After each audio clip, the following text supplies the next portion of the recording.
Hey YouTube, it's Aiden here. This is the first video I'm making since everything's gone on with top surgery and everything. I'm still kind of like slightly slouched over, and I still will be keeping my elbows at my side, so it might still look a little funny. But there's like, I've taken showers before, but this is like the first real shower with, you know, doing my hair and getting dressed and feeling like a human being again. And it's a really amazing feeling because I was looking in the mirror thinking like, this is what my chest's gonna look like. I don't have a binder on, nothing. You know what I mean? It's like the first time I'm really noticing that. Still wearing button-ups, but I'm sure I'll notice it again when I start and when I'm able to wear like regular t-shirts and v-necks and stuff, but it's already a cool feeling, so I can only imagine it's only going to get better. And I feel like, ooh, that's thunder and lightning outside. I feel like as each week progresses, I'm going to have like new things I can do. Like, first it'll be like, oh wow, look, I can do my hair without going like this.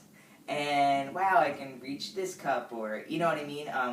And then like, wow, I can wear this shirt, and look how I look in this, and look how I look in this, and I can go in the pool, and I can do this, you know what I mean? Like, I feel like for the next year, there's going to be like a progression of cool things I can do, which I'm excited about. But I wanted to go over a little bit of just the whole experience. I'm sure you guys have seen other guys' videos, so I'm not going to go real deep into it, but I'll give some basis. You have your pre-op appointment, which I went in with Dr. Garamoni. It was super quick because it was filled up like crazy. I sat around for like 45 minutes in the actual waiting room. He just had a lot going on that day. I could tell he had a lot going on. So I was able to go in for the consult. So he just was like, remember everything from the consult? I was like, yes. And he's like, okay, stand here, let me take some pictures. He went over a few brief things, gave me some stuff to sign, a whole bunch of papers to read and go over. And I highly suggest reading everything. I literally took like 15 minutes and sat down and read everything. And I had like my wife reading some stuff, my mom reading other stuff, and just like yelling out things that maybe meant something.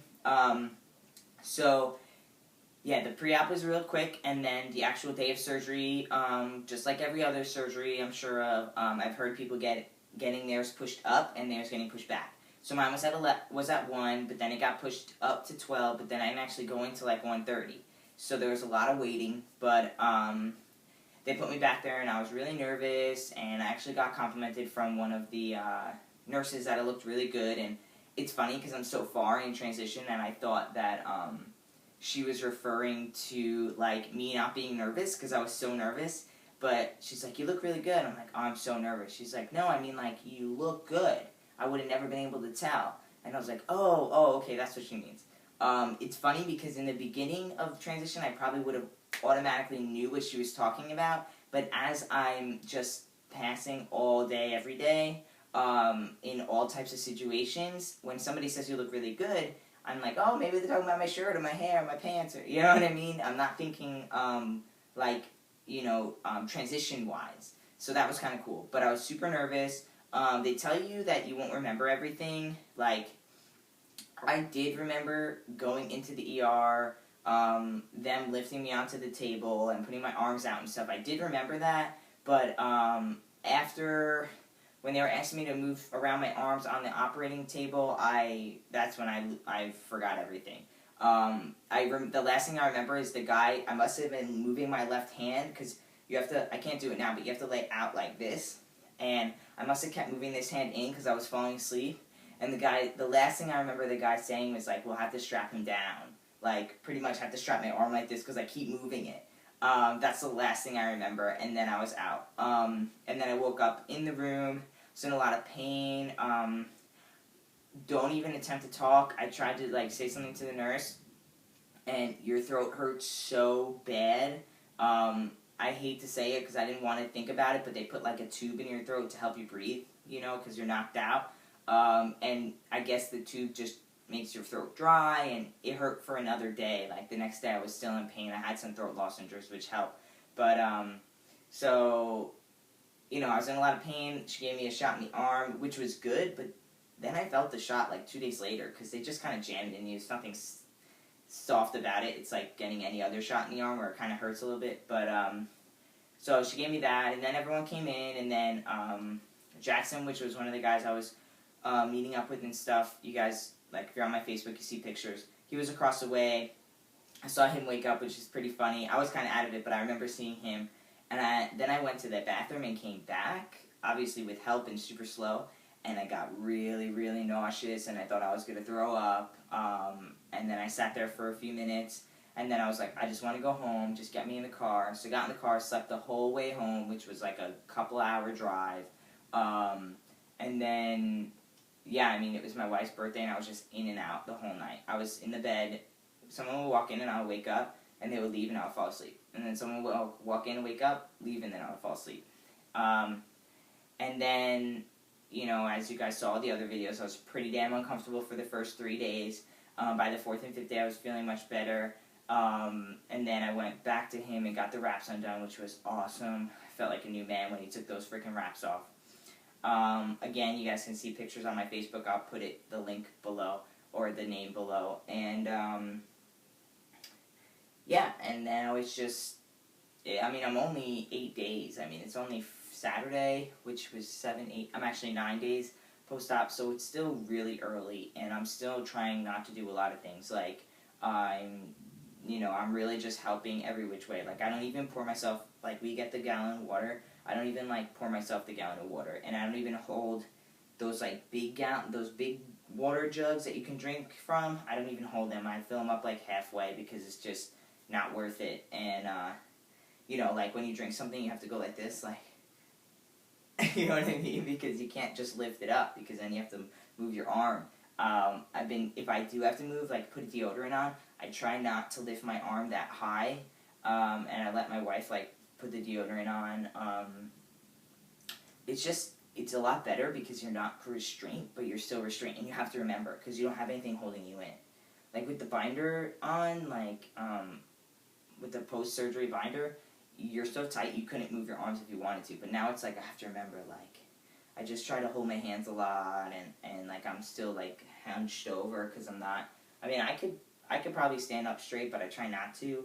My neck starts to hurt, though, so sometimes I, like, have to put my neck down on something, but, otherwise, like, some questions I've gotten, like, with Dr. Garamoni is, like, a lot of people who meet with him on the phone say, like, he's not very personable.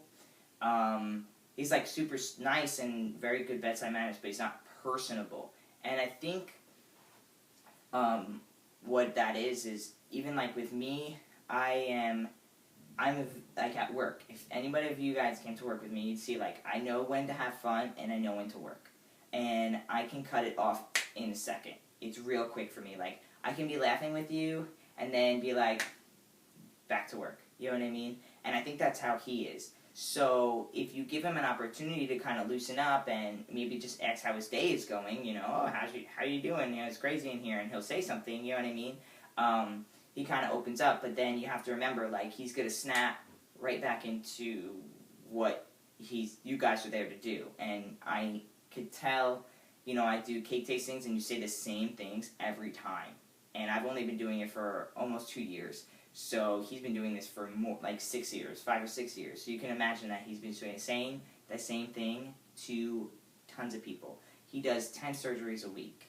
2 days, 5 guys, each one of those days. So he knows exactly what he has to say to you, all that stuff.